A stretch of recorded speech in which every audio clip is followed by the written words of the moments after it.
În continuare, o să invit o tânără domnișoară lângă mine pe scenă, pentru care vreau multe, multe aplauze. Aplauze pentru Alesia! Alesia!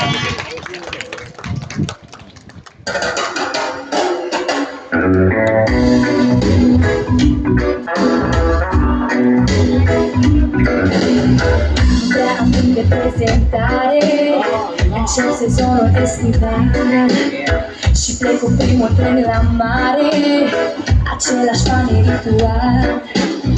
Nu am nevoie de un banner, nici de gazare în final. Mă simt ca într-o telenovelă sus pe bar. Sus pe bar, barbul tropical. Nu mă certați, așa sunt toată vara. Așa-i la mare, nu-i de mirare, așa-i normal să fiu mereu pe bar.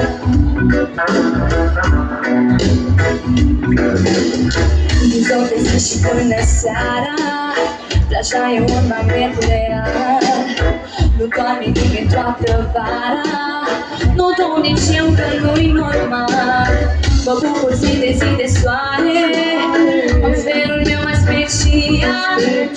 Eu am limici când sunt la mare, sus pe bar. Sus pe bar, barbul tropical.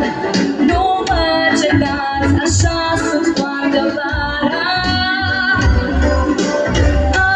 Așa-i la mare, nu-i de mirare, așa-i normal să fiu mereu pe bar.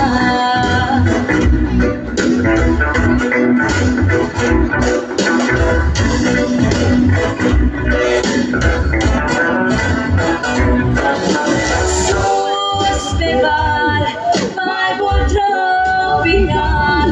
Nu mă certați, așa sunt toată vara. Așa-i la mare, nu-i de mirare, așa-i normal să fiu mereu pe bar.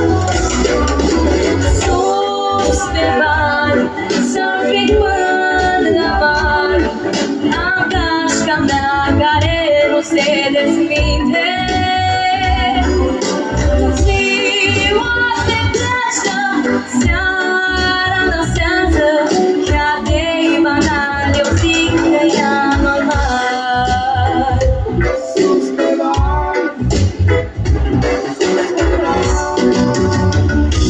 Mulțumesc!